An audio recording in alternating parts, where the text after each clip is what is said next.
Hello, everyone. We are here. We are going to talk some ghost stories. All right. Or read some ghost stories. Sorry. All right. The first story is called Little Hands. I never lived in a haunted house, but my mother did as a teen. Other houses on her street had strange things going on, too.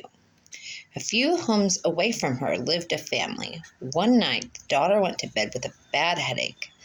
The next day, she was dead. She passed away from an aneurysm.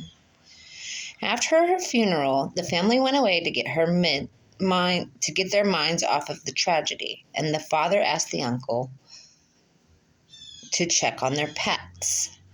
My mom and dad, who were dating at the time, went with him. My mother had heard there was a grand piano and she wanted to play it. My dad was studying to be a veterinarian. After entering the house, my uncle and my father headed to the basement to see the animals, and my mother went to the piano on the ground floor. She was playing it when she felt something brush her ankles. She thought a cat must have left the basement and walked past her. She kept playing, and then she felt it again. She looked under the piano and saw nothing. When she started again, she felt hands clasp her legs tightly. She dashed into the basement door, called my uncle and father, and waited for them back outside. My uncle could tell my mom was rattled and asked what was wrong. She told him what happened, and he turned white. He told her the daughter who had died used to play a game with her father. When he played the piano, she'd crawl underneath, grab his ankles, and push his feet up and down on the pedals. Ooh, would she get visited by the ghost playing with Dad's pedals? I think she did.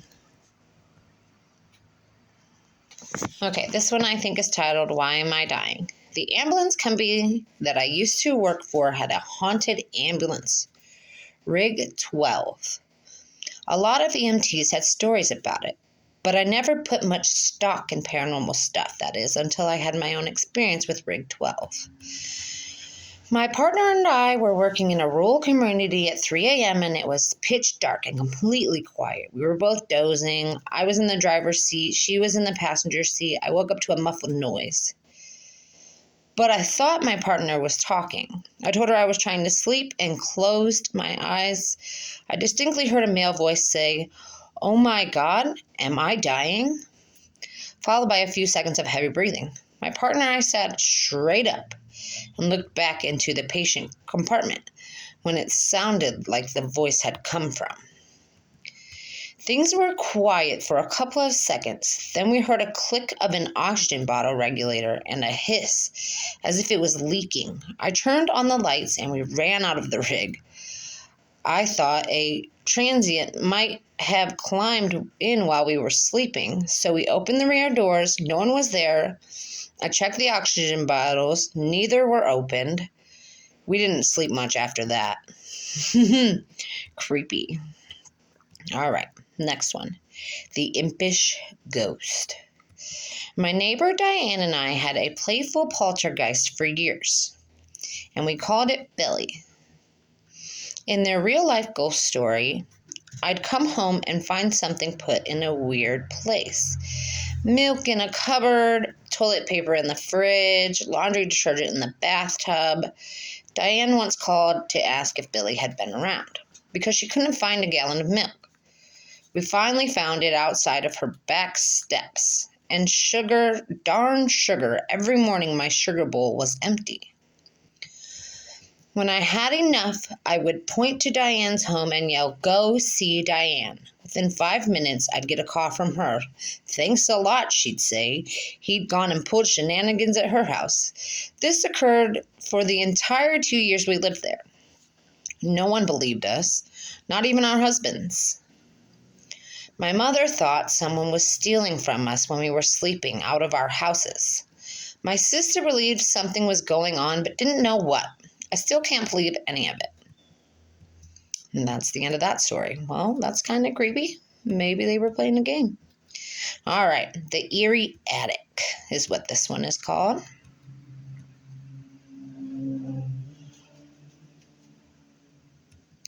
A few years ago, I moved into a one-bedroom apartment in Melbourne, Australia. They went on to recall. It was my first time living on my own. The apartment block had been built in the 1930s. I'd been there for a few months when I came home from work one day and went into the bathroom.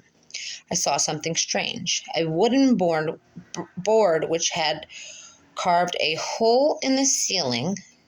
A wooden board which had covered a hole in the ceiling that led to a small attic space. Lay fractured in two pieces on the ground. I examined the pieces. The board was an inch thick, and it would have taken Bruce Lee to break it. I thought the landlord had sent someone to work on the attic. I was frozen stiff with fear. Someone is up there for sure, I thought. I emailed pictures to the landlord asking if anyone had been there. Her reply read, "Please call me as soon as you are able to." I called. She explained that her last two tenants had said the same thing happened. She promised to replace the board, and she did. A month later, I woke up one night at 4 a.m. My body was covered in goosebumps. It felt like someone was rubbing his or her hands on me. Everything was silent, but then I heard a dragging sound coming from above my bed. It was as if someone was pulling a sack of potatoes. I froze, convinced someone was up there. There is no way an animal could make that sound. After 5 minutes, I worked up the courage to turn on the lights, armed myself with a cricket bat, and walked to the bathroom. That's when I saw that the new board covering the hole was broken in two. I felt sick. The dragging sound had stopped, but I heard something else whispering. The sound was clear and coming from the attic. It sounded like children's voices. And I could hear one sentence repeated over and over. "It's your turn. It's your turn." I switched on every light in the apartment to make things feel normal. It was 5 a.m. and dark outside. I watched TV to try to unwind. Then a fuse blew. My pet Budgie, Dexter, whom I kept in the kitchen, usually never made a sound at night, but he started squawking like he was being strangled. I've never heard him make those noises before. He was screaming. I grabbed my car keys, ran out, sat in my car, and waited there until the sun came up. When I saw people walking their dogs, this comforted me enough to go back in. The front door was open, but I figured I might have forgotten to close it when I ran out. I went to the kitchen to check on Dexter, but he wasn't in his cage. I felt sick again. All my windows were closed, so I looked everywhere inside. When I walked to the bathroom, I heard splashing. Dexter was half drowned in the toilet. I took him out, washed him, and dried him. I was confused. At 8 a.m., I called the landlord and gave her a watered-down version of the night. "Oh, wow, you heard the whispering too," she said. I stayed in the apartment for another 18 months. Nope. I heard the whispering on a few occasions, and twice the board covering the hole in the ceiling moved. Although I lived elsewhere now, the landlord recently called. She said that her new tenants had begged to speak with me about some of the stuff that's been going on there. Forget it. That's not my problem now. Ooh, that one was a good one. All right. The Boy with No Eyes. One night when I was 10, I was woken up by my bedroom door opening, followed by someone sitting on my bed. I felt my leg grazed and the bed sink under a person's weight. It's just Mom, I thought, and I opened my eyes. It was not my mom. I found an eyeless boy. He had black empty sockets, but my age sitting at the front of my bed. He extended his hand, and in it was a little box. I was startled but reached out. He pulled back. I reached again and said, "Give it." Then I blinked. When I reopened my eyes, he was gone. But I could still see the imprint where he had sat on my bed. Fast forward 5 years ago, my girlfriend came over to do homework after she finished. She took a nap while she waited for her parents.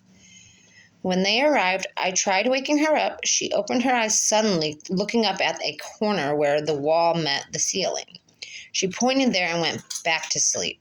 I shook her again. She came to full consciousness, and I explained what she'd done. She looked haunted. Up on the wall, I saw a little boy with no eyes. He was there in a Spider-Man pose staring at me. I freaked out, and I told her my story about the same kid. Fast forward another 5 years.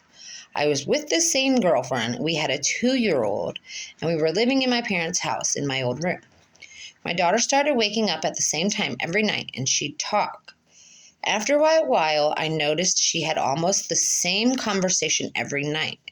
I playfully asked her once whom she was talking to. She said, "It's a little boy. He's nice, he's lost, and he's looking for his mommy." My daughter's nightly conversation continued until we got our own place later that year. That seems spooky. All right, next one. The Red Lady of Huntingdon College. Ooh. Here's a story that dates back to 1910, but almost any student that at Huntingdon College in Montgomery, Alabama should recognize it. That's because the events that led up to it are said to have actually happened. As the story goes, in 1910, a young woman who was new to the school was known for her love of the color red. Sadly, she was also known for being strange and a loner. Sad. As the first term got underway, the young woman grew increasingly isolated. Eventually, she took her life by slashing her wrists. Her body was discovered in a red gown drenched in blood. From then on, students and faculty have been reporting sightings of a young woman dressed in all red. She's appeared all around the college campus.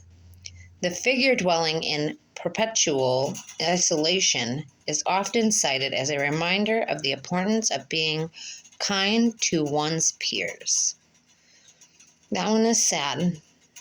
And yes, you should be nice to everyone you meet until given a reason to not be nice to. Other than that, be nice to people. Don't be rude to people because they're strange or weird. Don't be mean to them. They didn't do anything to be that way. You should be nice all the time. All right. The Ashley Street Ghost. Huntingdon College is just one of many haunted colleges in America, each with its own ghost stories. The next true tale comes from the University of Michigan in Ann Arbor. Ooh, this is close to me. The haunting happened in 1972 at a party hosted by the University of Michigan students living on Ashley Street.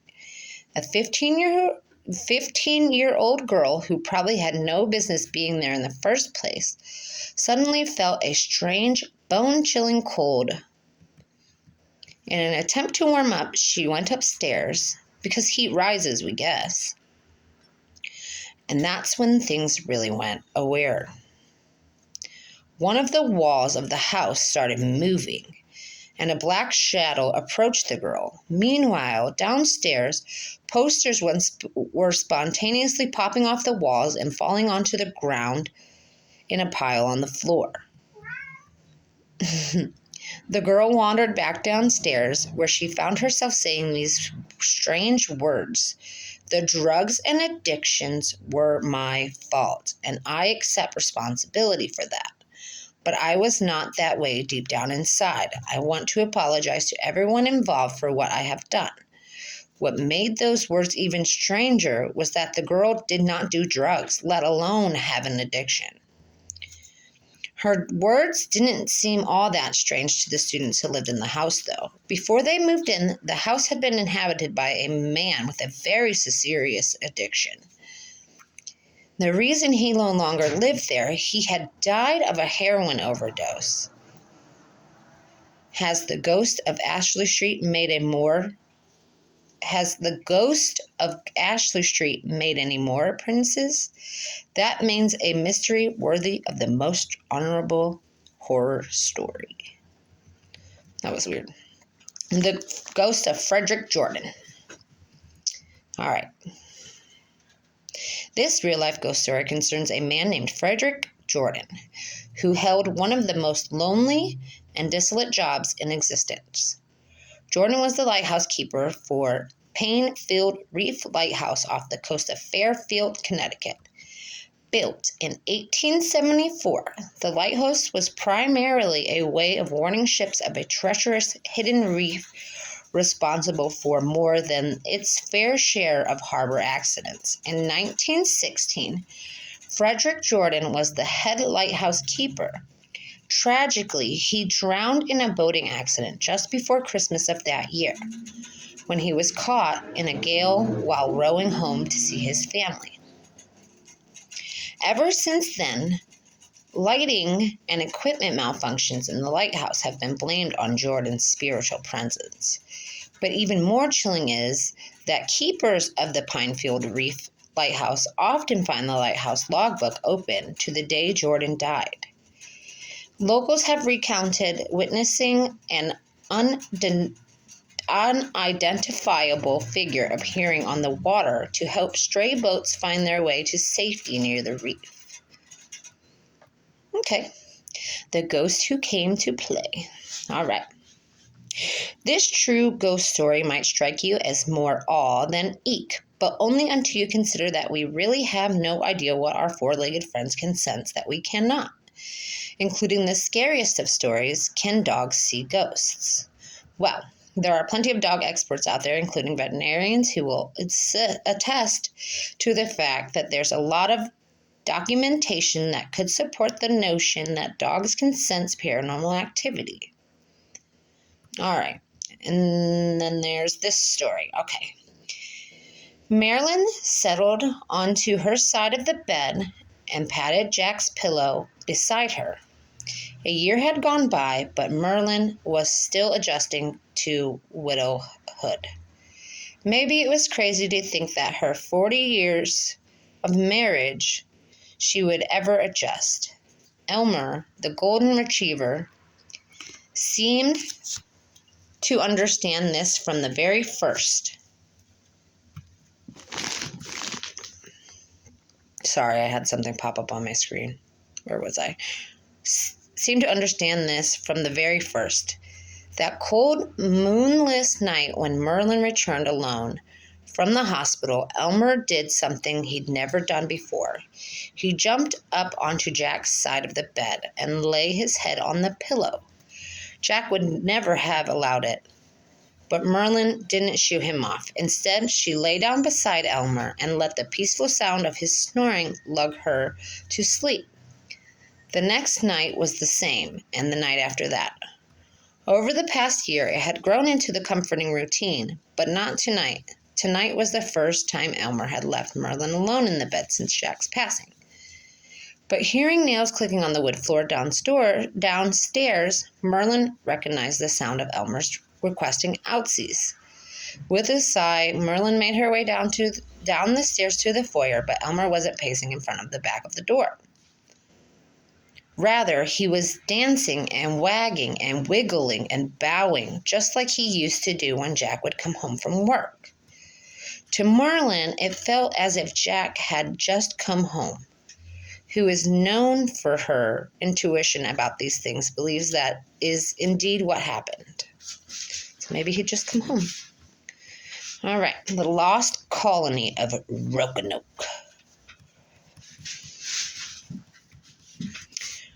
Roanoke Colony was one of the first European settlements in the United States, located on the island off of the coast of what is now the states of North Carolina.